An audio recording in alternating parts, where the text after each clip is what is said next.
우리 오늘 함께 보실 말씀 마태복음 6장 25절과 30절부터 34절의 말씀입니다. 받은 가이드북 3면에 있어요.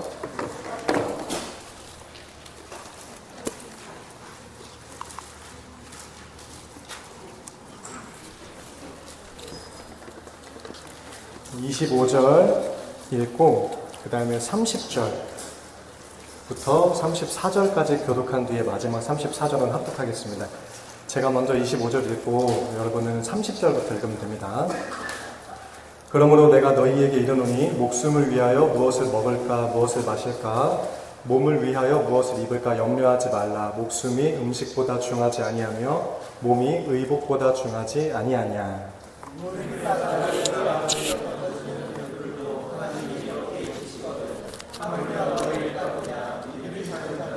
그러므로 염려하여 이르기를 무엇을 먹을까 무엇을 마실까 무엇을 입을까 하지 말라.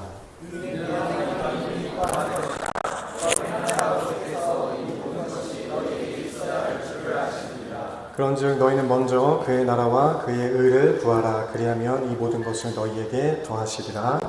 그러므로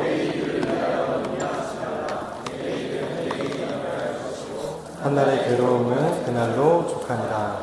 아멘. 우리 옆에 있는 지체들과 인사 나누겠습니다. 오늘의 은혜를 구하자.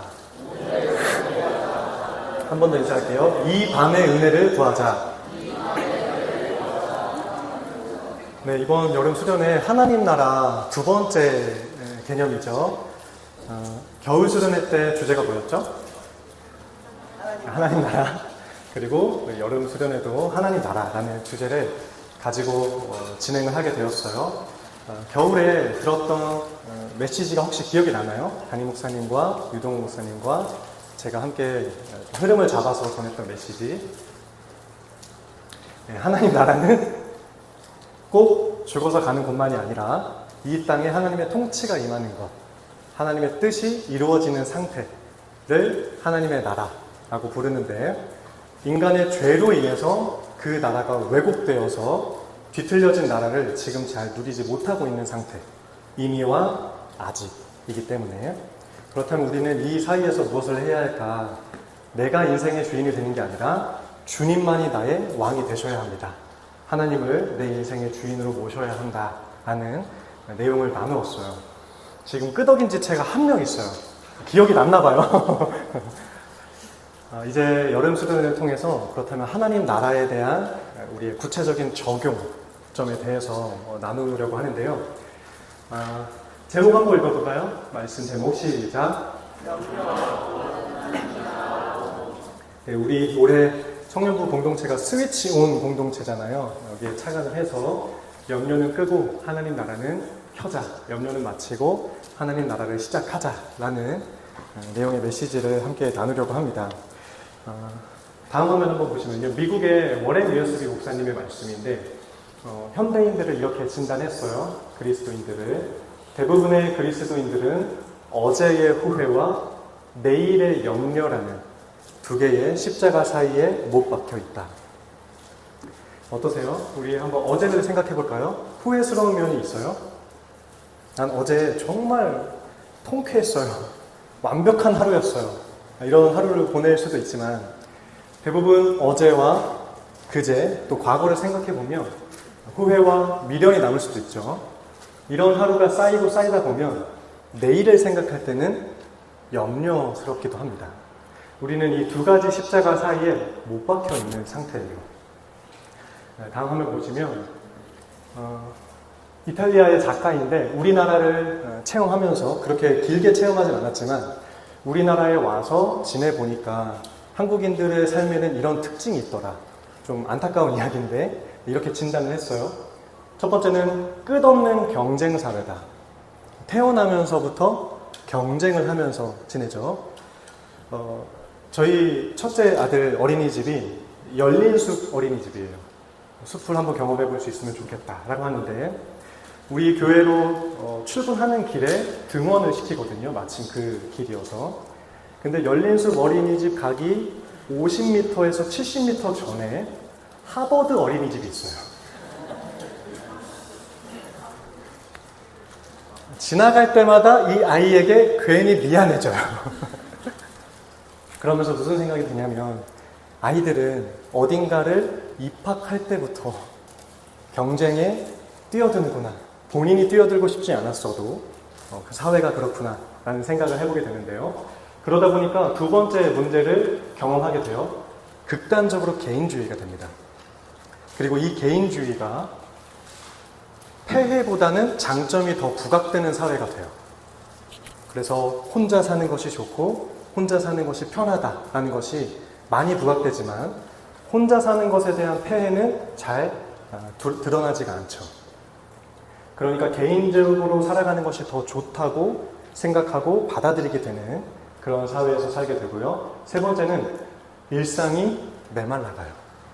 혼자 지내는 만큼 관계가 메말라가는 만큼 내 일상생활이 건조해지게 되고요. 또 네 번째로는 생활 리듬의 초가속화가 이루어집니다. 어제 먹었던 점심조차 잘 기억이 안 나요. 하루하루가 굉장히 빠르게 진행되기 때문에 어제 뭐 했지? 지난주에 뭐 했지? 우리가 루틴이라는 말을 쓰지만 매번 빠른 가속화된 삶을 살아가고 있죠. 하나님 나라에 주님께서 뜻하시는 나라에 경쟁이 있을까? 하나님의 나라에 개인주의가 있을까? 하나님이 함께 하시는 일상이 사막화가 될까? 하나님의 나라가 임한다면 우리가 이렇게 급하게 살아가게 될까?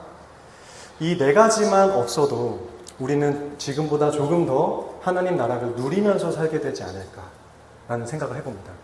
우리가 하나님 나라를 살지 못하는 것은 굉장히 현실적인 문제예요.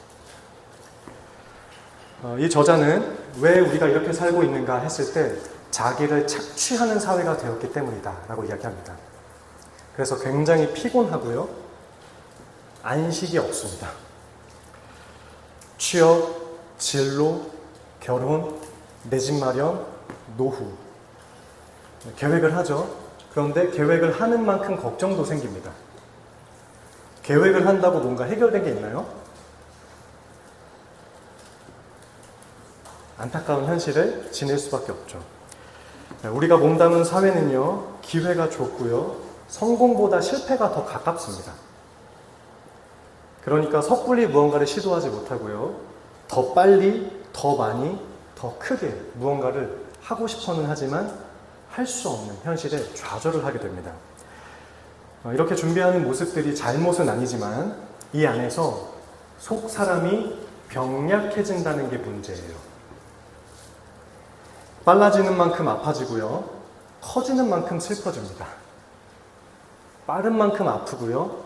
큰 만큼 슬퍼요.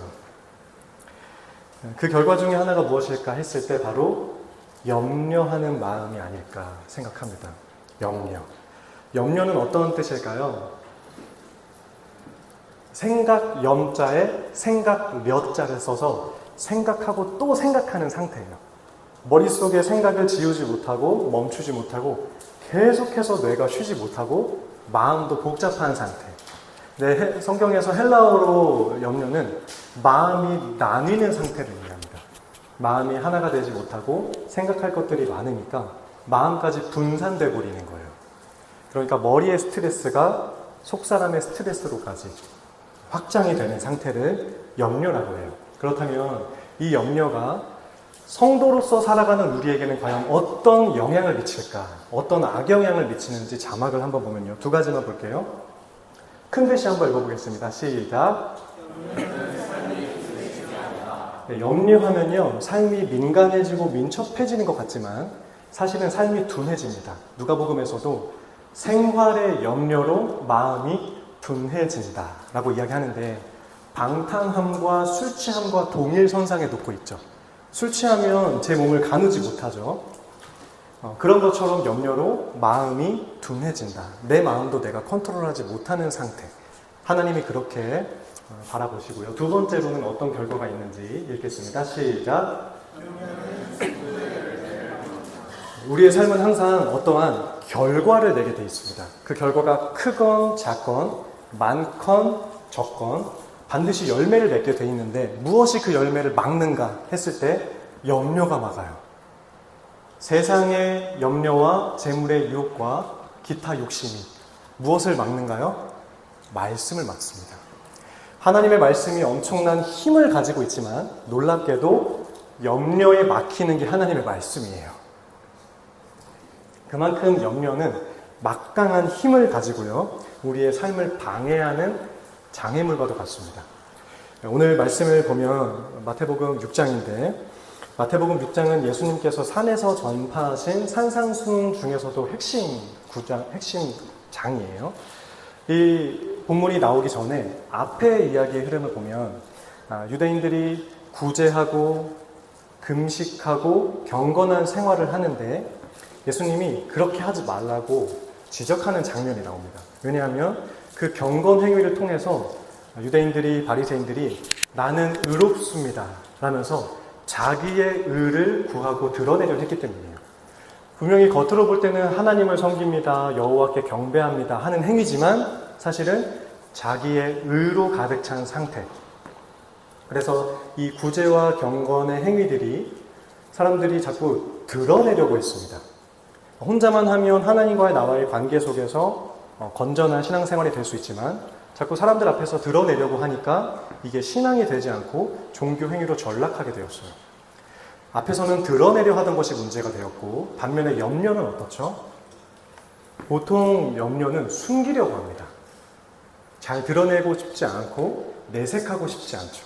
나 이런 마음이 걱정이 되고 이런 염려가 있고 불안한 감정이 있는데 잘 드러내고 싶지 않은 마음. 앞에서는 드러내려 하다가 문제가 되고 지금 본문에서는 너무 감추려다가 문제가 돼서 예수님께서 말씀을 주시는데요. 30절에 한번 보면 오늘 있다가 내일 아궁이에 던져지는 들풀도 하나님이 이렇게 입히시거든 하물며 너희일까 보냐.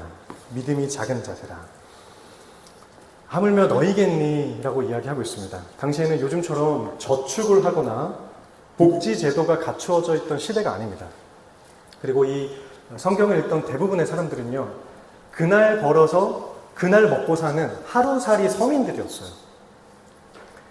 자신의 삶과 존재에 대해서 오늘과 내일 걱정거리로 가득하던 사람들에게 예수님이 말씀하십니다. 하물며 너희일까 보냐.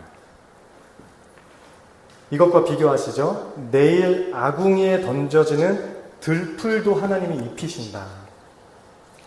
내일 당장 죽어버릴, 소멸되어 버릴 들풀도 하나님이 돌봐 주시는데 너희는 당연히 내가 돌봐 주지. 이렇게 이야기를 하고 계세요.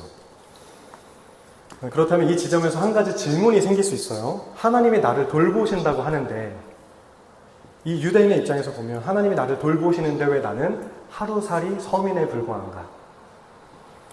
하나님이 지금도 저와 여러분 모두를 돌보시고 계시는 줄로 믿습니다. 그렇다면 한 가지 이런 질문 안 생겨요? 내 삶은 왜 이 모양이지? 내 형편, 내 월급 혹시 마음에 드는 사람 있어요? 내 학교가 마음에 든다. 내 외모가 마음에 든다. 존잘로 어딨지? 아까 규현이랑 유빈이는 손 들어야지. 너네는 손 드세요. 양심 있으면 손 들어. 대부분 하나님이 돌보신다고 하는데 내 현실은 왜 이 모양 이 꼴인가, 이런 의문이 들 수 있어요. 그런데 하나님께서 돌보신다는 말은요, 우리를 항상 넉넉하게 해주신다는 의미만은 아니에요. 하나님이 먹여주시니까 워커힐 호텔 뷔페를 먹고 신라 호텔 뷔페를 먹고 롯데 호텔 뷔페를 먹고 반드시 이런 게 아닙니다. 혹시 이 뷔페 먹어본 적 있어요? 전 있어요. 자랑하고 싶었어요. 박수 받을 일인가요? 하나님이 입히신다고 해서 구찌나 프라다나 샤넬 이런 거 입는다는 게 아니에요. 하나님이 보호하신다고 해서 람보르기니를 타고 포르쉐를 탄다는 게 아닙니다. 하나님이 돌보아 주신다는 말은요, 너희를 버리지 않겠다는 약속이에요. 지금 굉장히 좀 실망한 듯한 느낌이 들어요. 하나님이 이만큼 채워주셨어야 되는데 그게 아니라 고작 버리지 않으신다고? 그런데요, 우리가 무언가를 제공받는 것보다 버림받지 않는 것이 훨씬 중요합니다. 여러 가지가 풍족하게 채워져도요, 버림받는 인생은요, 사막이 될 수밖에 없어요. 우리 준비된 화면 한번 보시면 좀 된 드라마인데 스카이캐슬, 혹시 이 드라마 내용 잘 알고 있죠? 직접 드라마를 보지 못했더라도 우리가 입시를 겪어오면서 이런 경쟁을 겪었을 것이고, 부모의 지원을 받은 지체들도 있을 것이고, 또 부모의 사랑만 받은 그런 지체들도 있을 것 같아요. 저는 이 드라마를 보면서 여러 가지 생각을 많이 해보게 되었는데, 핵심적인 내용은 제공하는 것과 돌보아주는 것은 정말 다르구나라는 생각을 했어요. 여기에 나오는 부모의 자녀들은 엄청나게 후원과 지원을 받죠. 공부하고 싶은 대로 다 할 수 있습니다. 부족한 것이 하나도 없지만 부모의 돌봄을 받지 못해서 관계가 깨어지는 가정의 모습을 보여주죠. 그러면서 정말 무엇이 중요한가? 부모가 자기 자식에게 무엇을 제공해줘야 되는가? 라는 것을 보여주는 메시지예요.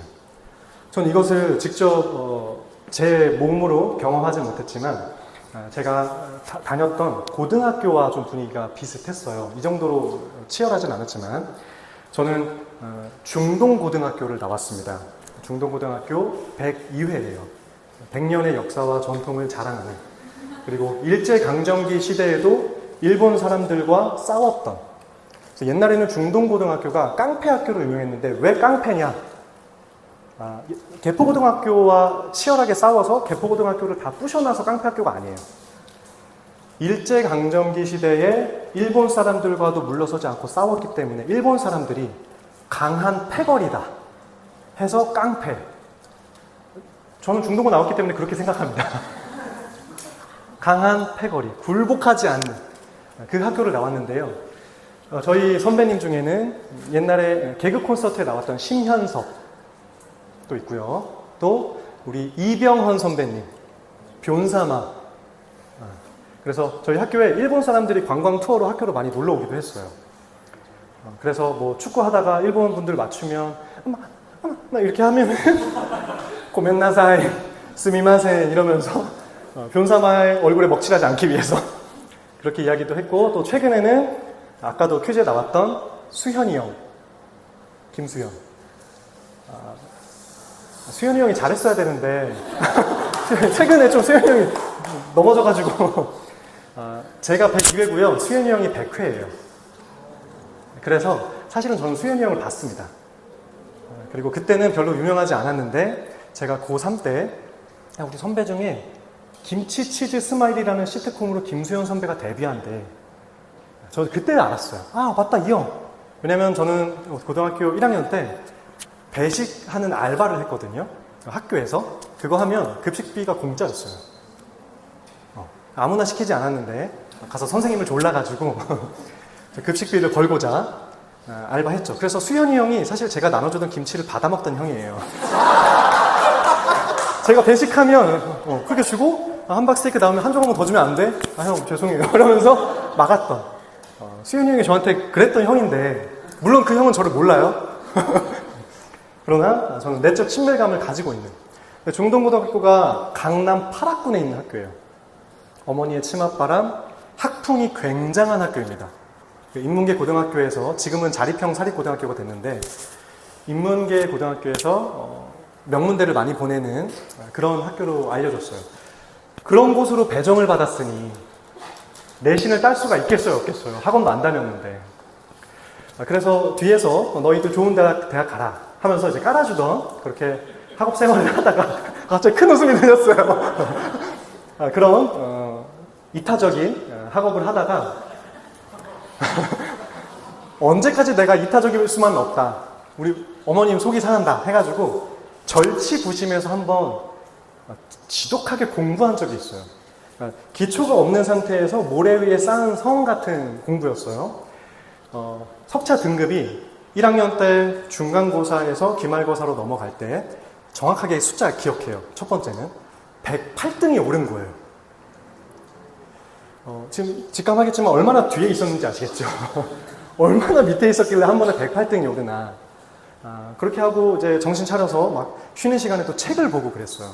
학교 교과서 안 보고 막 보고 싶은 책 보고 그랬는데, 그때 담임 선생님이 오시더니 책 보는 저한테 이렇게 하시더니, 김창성, 니 베꼈나? 한 번에 그렇게 석차 등급이 오르니까 공부했다고 생각하지 않고 베꼈다고 생각하는 거예요.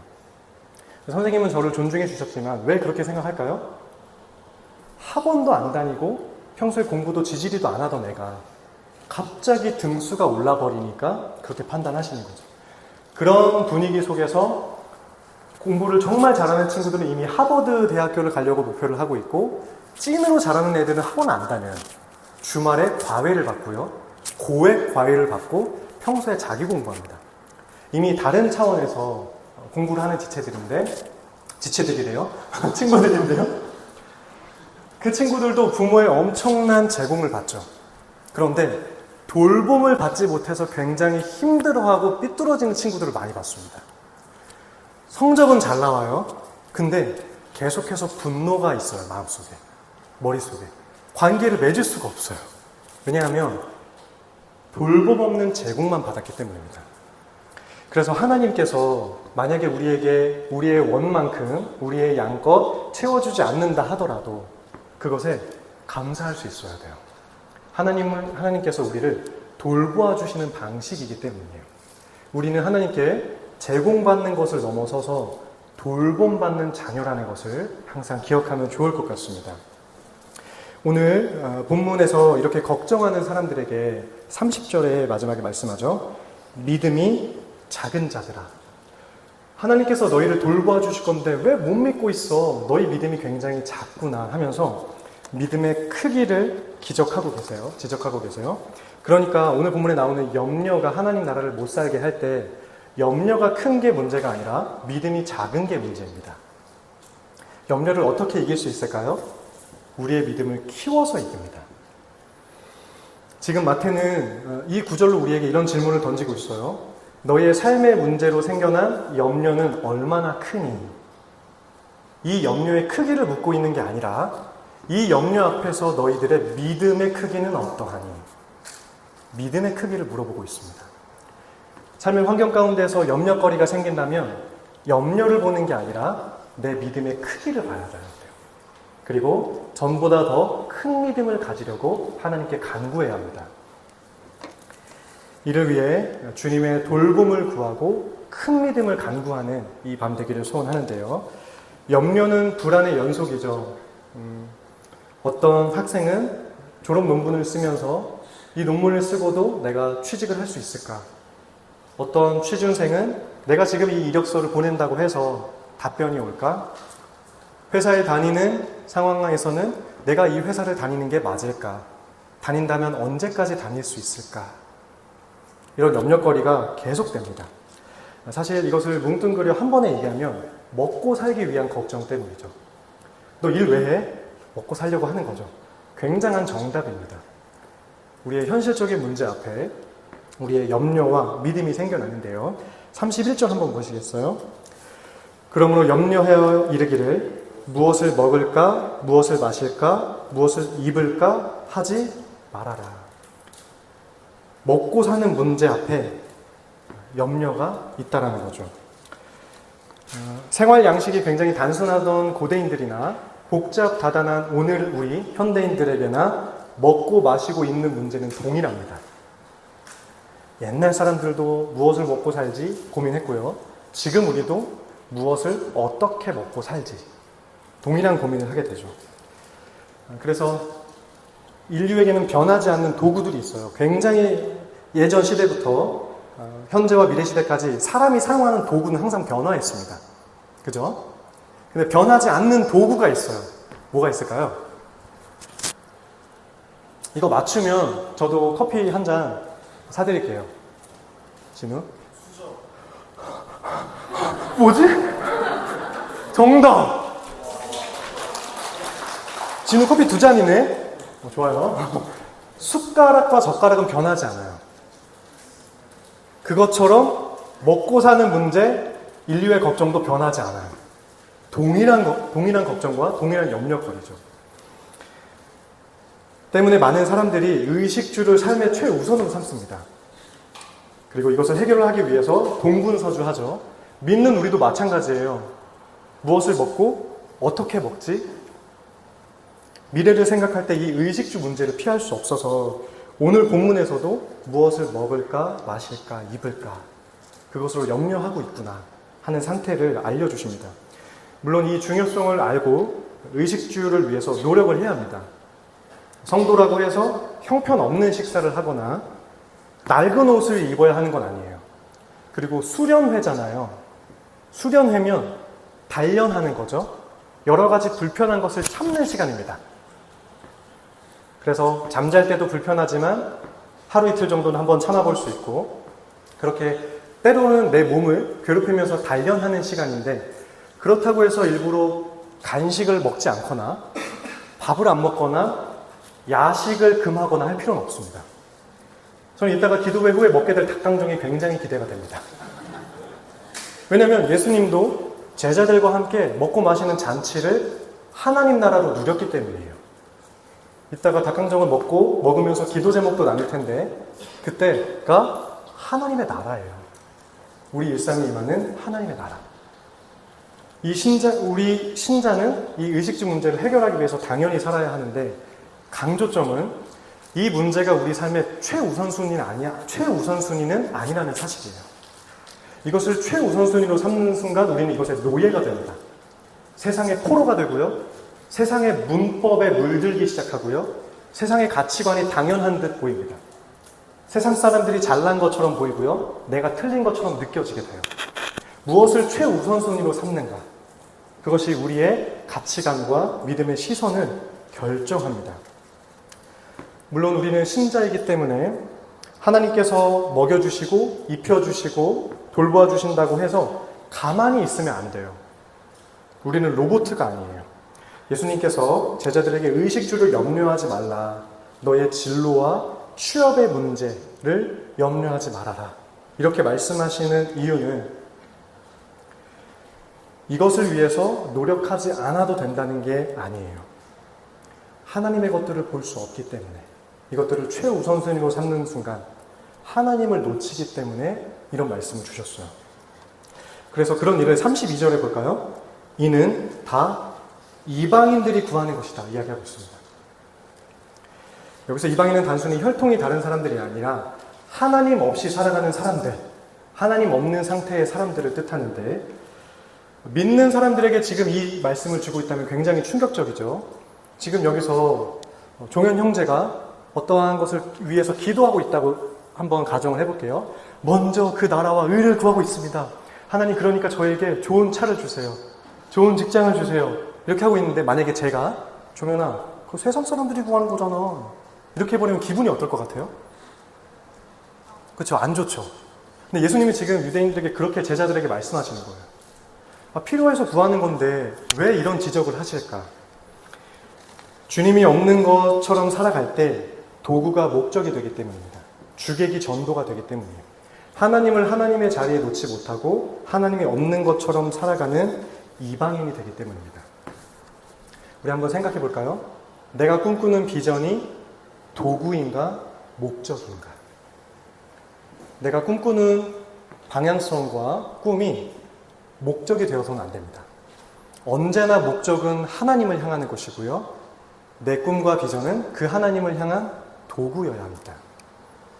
그럴 때 우리가 의식주를 통해서 염려하지 않는 믿음의 사람들이 될 수 있어요. 우리는 필요를 채우기 위해서 달려가는 사람들입니다. 돈이 필요하고요. 안정이 필요합니다. 그렇다면 필요를 위한 삶이 되지 않고요. 필요 자체를 위한 인생이 되어버려요.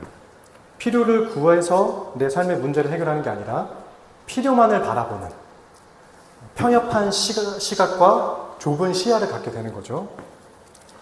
서서히 세상의 뜻대로 살아가면서 하나님 없는 세상의 방식대로 문제를 해결하려고 해요. 저는 26살 때 군대를 전역하고 국민은행에서 청원경찰을 했어요. 그때는 은행에 들어가기 전에 은행에 있는 그 경비복을 입으신 분들이 있잖아요. 굉장히 편해 보였습니다.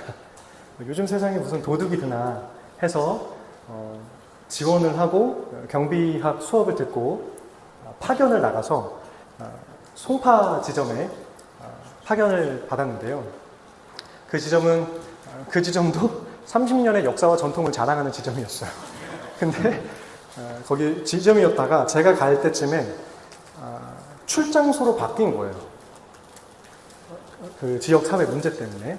그러니까 손님들은 하루에 300명씩 오는데 직원은 절반으로 줄었어요. 사람들이 굉장히 예민해져 있고요.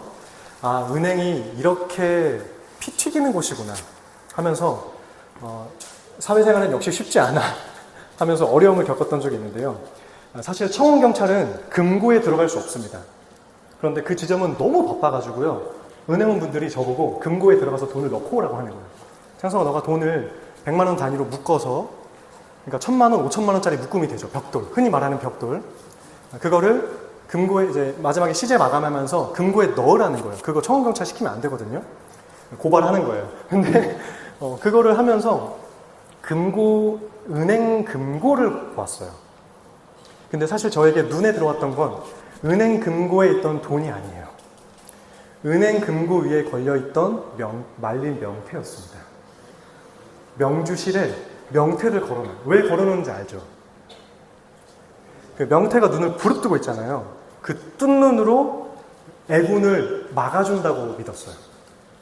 애군 방지라고 해가지고 그런 미신을 현대 사회에서도 은행이라는 곳에서 그런 미신적인 풍습을 들여놓고 있는 곳에서 굉장히 놀랐어요. 금고 안에 있는 돈보다 명태를 보고 더 깜짝 놀랐는데요.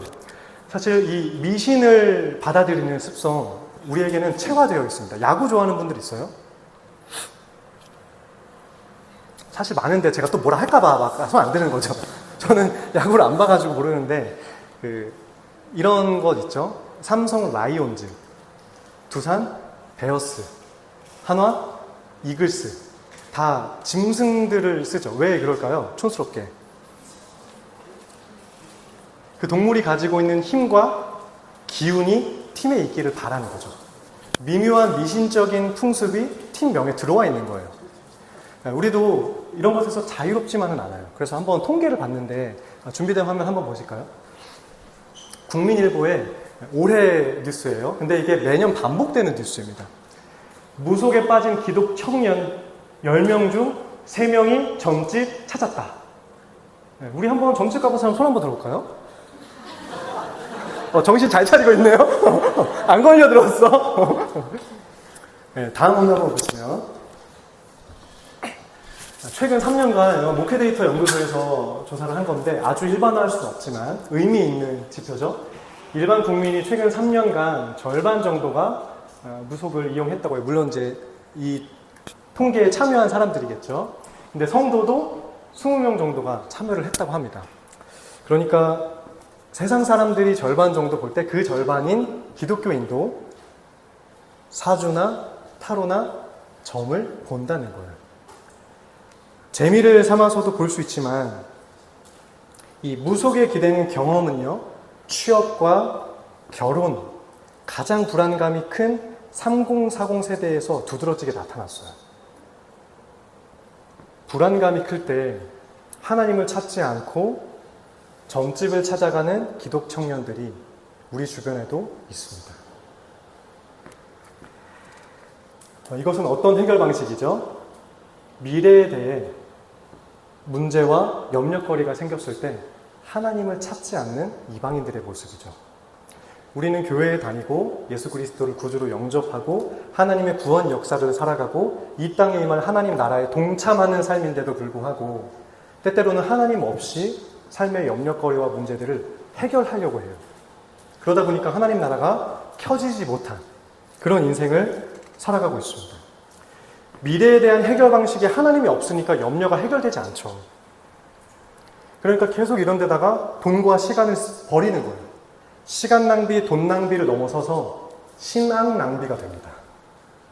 하나님을 찾을 때 우리의 삶이 소비되지 않을 수 있는데요.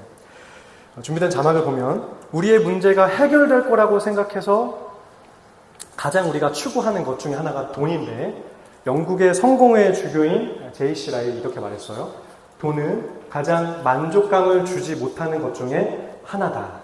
분명 돈은 염려를 덜어주긴 한다. 그러나 덜어주는 만큼의 염려를 준다. 결국 해결되지 않는다는 말이죠. 여기에 우리가 생각하는 내 삶의 문제거리와 염려거리가 해결될 만한 요소로 돈을 한번 단어를 바꿔보세요. 돈이 아니고서도 내가 염려를 해결할 수 있는 것. 제 생각에는 하나님으로 바꾸지 않는 이상은 해결되지 않아요. 염려가 해결되는 듯 하지만 그만큼 또 다른 염려거리가 생깁니다.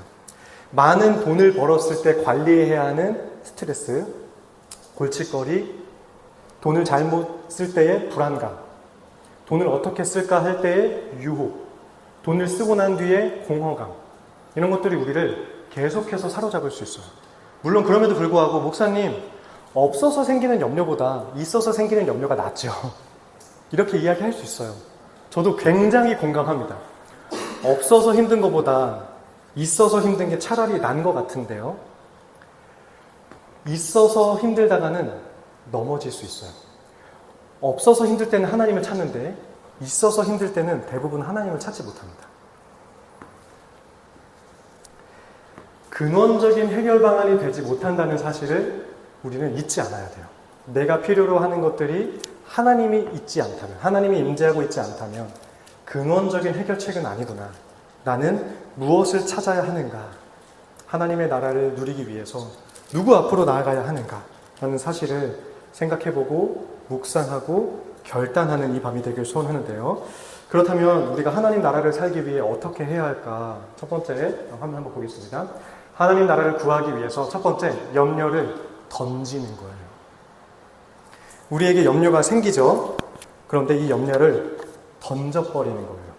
오늘 가이드북에 읽었는데 한번 본문 보시면 25절부터 34절까지가 본문인데요.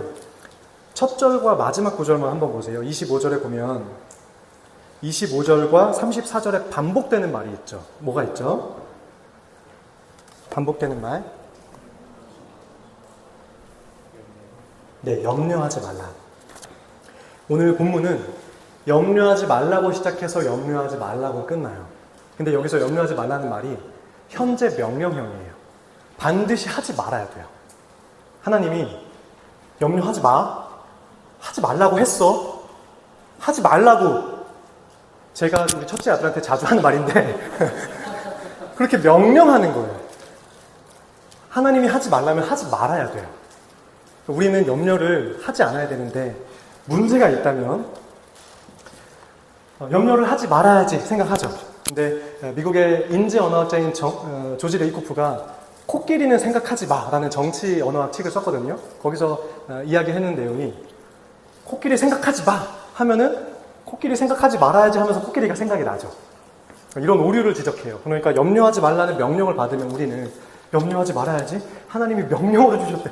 무조건 순종해야지. 하나님 염려하지 않아야지 하면서 염려를 계속 묵상하게 되죠. 그렇다면 어떻게 해야 할까? 염려를 던지는 거예요. 여기서 베드로전서 5장의 말씀을 보면 너희 염려를 다 주께 맡기라라고 하는데 여기서 맡기라라는 단어가 던지다라는 뜻을 가지고 있습니다. 하나님께 어떻게 맡겨요? 우리는 하나님께 염려를 던져버리는 거예요. 그리고 이는 그가 너희를 돌보심이라. 돌보심이라. 오늘 본문에서도 하나님께서 우리를 돌보신다고 하셨죠. 성경에서 염려는 아까 설교 초대에 말씀드렸던 것처럼 메림나오, 나뉜다라는 뜻인데 하나님의 돌보심이라는 단어는 멜레예요. 일부러 워드플레이를 저자가 하고 있는 거거든요. 우리의 메림나오 염려를 어떻게 해결하는가? 하나님의 멜레, 돌보심으로 해결한다. 하나님의 돌보심을 받기 위해서 우리의 염려를 던져버리는 거예요. 그렇다면 어떻게 던질까? 빌립보서 기자가 말합니다. 아무것도 염려하지 말고 모든 일에 기도와 간구로 너희 구할 것을 감사함으로 하나님께 아뢰라.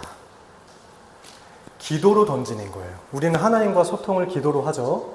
하나님께 우리의 염려를 어떻게 던지면서 돌보심을 받을까? 모든 일에 염려하지 말고 기도와 간구로. 이 기도와 간구를 통해서 하나님의 돌보심을 받고 우리의 염려를 떨쳐버릴 수 있기를 소원합니다. 오늘 제목에서 염려 오프라고 했는데 오프가 떨어져 나간다, 분리된다는 뜻을 가지고 있어요. 염려를 우리로부터 분리시켜야 하나님 나라를 켤 수 있는데요. 우리는 염려를 지우는 사람들이 아닙니다. 염려가 생겨날 때 막 꾹꾹 눌러 담을 수가 없어요. 그냥 생겨나면 생겨나는 대로 던져버리는 거예요. 우리 내일 프로그램 하다가 물풍선 막 던지게 할 거거든요. 우리가 새벽부터 막 만들 거예요. 물풍선 몇백 개를 만들 겁니다. 이렇게 만들어주면 계속 던져버리는 거예요. 그런 것처럼 염려도 그래요.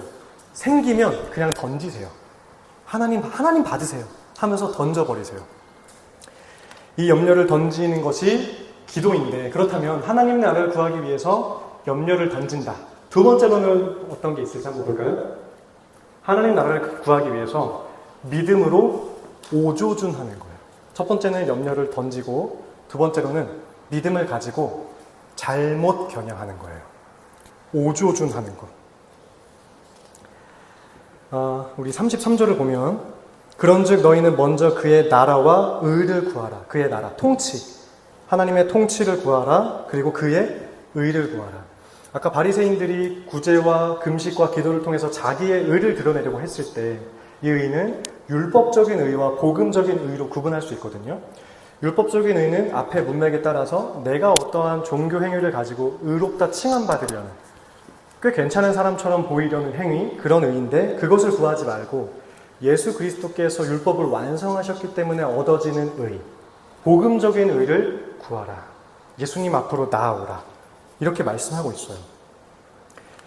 세상의 근심거리는요, 세상의 방법이 아니라 세상을 만드신 분의 방법으로 해결합니다. 어떠한 방법이 아니라 세상을 지으신 분으로 세상의 문제를 이겨야 하는데요. 여기 약간 볼드체를 보면 먼저라는 것이 들어가 있어요. 너희는 먼저. 다른 것을 구해도 되는데 먼저 하나님을 구하자라고 이야기를 하고 있죠. 시간적으로만이 아니라 의미적으로도 항상 이것을 먼저 구해야 한다 이야기하고 있어요. 세상에 사는데 보이지 않는 하나님을 구한다. 굉장히 잘못 짚은 거 아닌가? 어떻게 보이지 않는 하나님을 먼저 구해야 하는가? 우리의 현실적인 신앙의 싸움입니다. 제가 최근에 조금 감동을 받았던 일이 있는데, 한 지체가 공연이 있어서, 시험이 있어서 2, 3, 4부 예배를 드리던 지체였는데 1부 예배를 드려요. 어쩌다가 1부 예배를 나왔어? 일이 있었어요. 어떤 지체들은 일이 있어서 형편상 못 나오는 지체도 있지만, 어떤 친구들은 자기의 시간을 먼저 할애해서 먼저 하나님께 자신의 삶을 드리고 그 다음에 자기 일을 봐요. 우선순위를 하나님으로 먼저 삼는 거죠. 제가 그런 부분에서 굉장히 감동을 받을 때가 있어요. 하나님을 우선순위로 놓치지 않을 때, 그때 하나님이 우리를 살려주십니다. 하나님이 사울 왕에게 말씀하시죠. 나를 존중히 여기는 자를 내가 존중하겠다. 내일 아침에도 살펴볼 것이지만 우리는 하나님의 우선순위인 사람들이에요. 그런데 우리는 하나님을 과연 우선순위로 삼고 있는가? 하나님은 언제나 우리가 우선순위인데 나는 하나님을 먼저 살펴보고 구하고 있을까? 하나님을 뒤로 밀어두지 말고요. 하나님을 항상 내 앞에 세우는, 하나님을 존중함으로 하나님께 존중받는 주님의 자녀가 될 때에 하나님의 나라를 기대할 수 있어요. 이 먼저 구한다는 것이 세상에서 볼 때 굉장히 어리석어 보일 수 있습니다. 그러나 복음은요, 언제나 세상에서 어리석은 도로 여겨져요. 그런데 그 세상이 말하는 어리석음이 우리가 이 세상을 살아가는 방법이에요. 세상이 어리석다. 저 예수쟁이 어리석어. 그게 우리가 사는 방법이에요. 준비된 화면 한번 보실까요? 이게 양궁에서 말하는 오조준이에요. 2021년 도쿄올림픽에서 우리 양궁 선수들이 메달을 어떻게 땄는지 혹시 아시나요? 양궁에서 개인전, 단체전, 혼성단체전에서 5개 메달이 걸려 있었는데 무려 5개의 메달을 땄어요. 그런데 1개가 동메달이고요. 4개가 금메달이었어요. 본인이 딴 게 아니라고 별로 안 놀랐는데 5개 메달 걸린 종목에서 4개 금메달이면 엄청난 겁니다. 근데 그래서 이 메달을 딴 선수들에게 인터뷰를 했어요, 기자가. 어떻게 일본의 도쿄올림픽에서 기후가 안 좋고 비 내리고 바람이 부는데 어떻게 정확하게 엑스텐을 맞힐 수 있습니까? 선수들은 이야기했습니다. 몰입해야 돼요. 집중해야 돼요. 타이밍을 잘 맞춰야 돼가 아니에요. 오조준해야 합니다. 잘못 겨냥해야 됩니다. 라고 이야기했어요. 환경과 상황이 흔들 때 그것을 어떻게 헤쳐나가는가? 일부러 틀리게 겨냥하는 거예요. 오늘처럼 폭우가 쏟아지는데 양궁화를 쏴야 된다고 생각해 보세요. 양궁화를 어디다 겨냥해야 될까요? 10점에 겨냥하면 안 되죠. 날아가는 만큼 비에 눌려서 떨어질 테니까. 그러니까 훨씬 더 7점이나 6점 같이 위로 겨냥을 해야겠죠. 그게 양궁 선수들이 환경이 나를 방해할 때 그것을 극복하는 방법이에요. 그렇다면 우리는 어떡할까? 사람들이 우리 보고 잘못 짚었습니다. 지금 시대에도 예수님을 믿습니까? 그렇게 판단할 때 우리는 양궁에서 틀려야 이기는 역설을 배울 수 있어요. 세상이 우리를 더 괴롭힌다면 더 틀리게 오조준하면 됩니다. 더 짓누른다면 더 멀리 오조준하면 돼요. 더 정확하게 싸우려 하기보다 일부러 틀리게 겨냥해보는 것. 사람들이 잘못 겨냥했네. 그런데 하나님 나라 안에서는 그 겨냥이 정답이에요. 이 삶의 문제를 저도 제 삶에 적용해 봤을 때 나는 얼마나 오조준을 하고 있을까. 저도 정조준을 하고 싶을 때가 많아요. 그러나 제 인생을 걸었을 때는 오조준을 해야 한다고 믿습니다. 저는 그게 목회자의 길을 걷는 것이 그 오조준이라고 생각을 해요. 아무도 선호하지 않고요. 하나님 왜 부르셨죠? 하나님 언제까지죠? 목회자를 하다가 그만두면 대부분 일용직으로 본인의 특별한 유별난 기술이 없으면 그렇게 살아가야 되는 현실 속에 미래가 보이지 않는 막막한 현실로 왜 부르시죠? 그런데 그 오조준을 따라 살아가는 삶, 그게 저는 하나님을 향한 내 전 존재를 건 정조준이라고 믿기 때문에 살아갑니다. 제 아내도 그래요. 저희 교회 권사님 중에 사위분이 제 학교 선배인 분이 있어요. 근데 그 형이 제가 신학대학원 입시 시험을 볼 때 저희 이 승동기도원 오는 것처럼 좀 차를 타고 와야 돼요. 학교가 산골짜기에 있어서요. 그때 그 형님이 태워주셨어요. 근데 그 형이 차 안에서 그러는 거예요. 내일 시험을 쳐야 되는데 목회자 되겠다고 시험 쳐야 되는데 창성아 차 돌릴까? 너 진짜 이게 갈 거야? 형은 3학년이었거든요. 나 3학년인데 너 돌려도 지금 돌려. 형이 핸들 돌려줄게. 형 내일 시험 쳐야 되는데 무슨 말씀이세요? 형이 이야기했어요. 여자친구 있냐? 없어요. 형이 어떤 통계를 봤대요. 배우자 선호도 통계에서 목회자를 선호하는 가. 저는 순위는 잘 모르겠는데 목회자를 배우자로 삼고 싶다. 선호도에서 목회자가 어부 다음이래요. 직업 비하 아닌 거 알죠? 웃는 거 보니까 공감하네. 제정신이 아니고서는 목회자와 결혼하려는 마음이 잘 가지지 않죠. 제 아내가 저랑 결혼할 때 오빠, 나는 오빠의 믿음 하나 보고 결혼하는 거야. 아무것도 보지 않아. 오빠의 집안, 배경, 학력, 외모 아무것도 보지 않고 믿음 하나 보고 결혼하는 거야. 멋있어요? 저는 기분 나빴어요. 믿음 하나 본다고 뭐 엄청 멋있는 척 하는데 굉장히 교만한 거죠. 본인이 뭔데 아무것도 안 봐? 이러면서 내가 그렇게 매력이 없나? 나는 뭐 나도 뭐 이러면서 좀 행복하게 결혼식장에 들어갔는데요. 아내도 저를 선택한 거는 오조준이에요. 그렇지 않아요? 요즘 세상에 누가 목회자와 결혼을 해요. 근데 정말 놀랍게도 저는 아무 말 안 했는데 정말 120% 리얼. 지난주에 아내가 설거지하면서 문득 여보, 나는 다시 결혼해도 여보랑 할 것 같아. 갑자기. 근데 제가 맞받아쳐야 되는데 제가 너무 감동스러워서 가만히 있었어요. ISTJ는 대답을 섣불리 안 하잖아요. 뭐라고 대답해야 되지? 여보는 나한테 꽃을 줬는데 난 봄을 줘야 되나? 또 막 이런 거 생각하다가 말을 못하고 있으니까 아내가 갑자기 왜 여보는 아니야? 한 사람이랑 결혼하게? 그래서 아니야 여보, 나 지금 너무 사실 감동받아서 내가 말을 못하겠어. 오조준을 한번 해보세요. 이 사람인가? 정말 이 애랑 평생을 약속해야 되나? 그런데요, 믿음 하나 선택하면요, 오조준이 정조준이 됩니다. 정말이에요. 믿음 하나를 우선순위로 삼으면요, 다른 조건을 보지 않더라도 믿음을 먼저 구하고 하나님 나라에 먼저 구하는 우선순위로 삼으면 그것이 정조준이 됩니다. 여러분 인생에 전 존재를 걸어야 하는 일들이 있죠. 그 일이라면 반드시 오조준을 할 수 있길 바라요. 왜냐하면 그것이 하나님 나라에서 볼 때는 정조준이기 때문이에요. 결코 틀린 선택이 아니라는 사실을 믿고 살아갈 수 있는 우리 모두가 되기를 소원합니다. 하나님은 33절에 보니까 그런 사람들에게 무엇을 약속하시죠? 더하신다. 더하신다.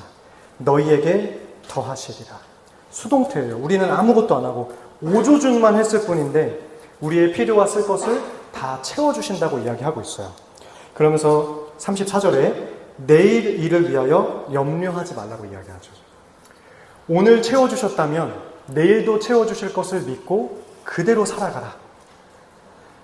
광야에서 이스라엘 백성들이 만나를 받을 때 하나님은 분명히 내일 것, 모레 것도 채워주실 수 있었지만 그러지 않으시고 당일치만 주셨죠.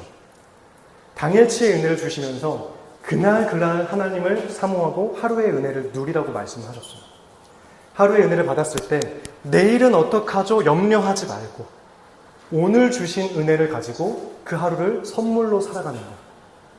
그것이 우리가 살아가는 일상을 하나님 나라로 만들어가는 방법이에요. 영어에서 오늘과 선물이 같은 단어죠. present, 오늘과 선물. 어제는 이미 떠났고요. 내일은 아직 오지도 않았어요. 우리는 항상 오늘만 살아요. 그리고 그 오늘은 우리가 구하지도 않았는데 하나님이 선물로 주셨어요. 이 선물은 하나님께서 누리라고 주셨어요. 사용하라고 주셨어요. 우리가 가끔 선물을 받았을 때 내 옷에 맞지 않거나 내 몸에 맞지 않거나 스타일 안 맞으면 당근에 팔 수 있죠. 근데 하나님이 주신 선물은 당근마켓에 파는 게 아니에요. 하나님이 우리 보고 사용하고 기뻐하라고 주셨어요. 근데 그 은혜를 하루치씩만 주셨습니다. 그래서 내일 일을 위하여 염려하지 말아라. 염려를 하나님께 집어 던져라 라고 이야기하고 있어요. 우리 이제 찬양팀 나와서 함께 찬양하고 기도하길 소원하는데요. 하나님 나라를 살기 위해서 어떻게 해야 할까? 하나님 나라를 가로막고 있는 염려, 성도의 열매를 맺지 못하게 하는 그 염려를 하나님께 집어 던지고 하나님 나라에 들어가기 위해서 먼저 하나님의 뜻을 구하는 믿음의 오조준을 할 수 있는 저와 우리 모든 젊은이들, 청년들 되시기를 주님의 이름으로 도전합니다. 함께 들은 말씀 기억하면서 찬양하기를 소원합니다.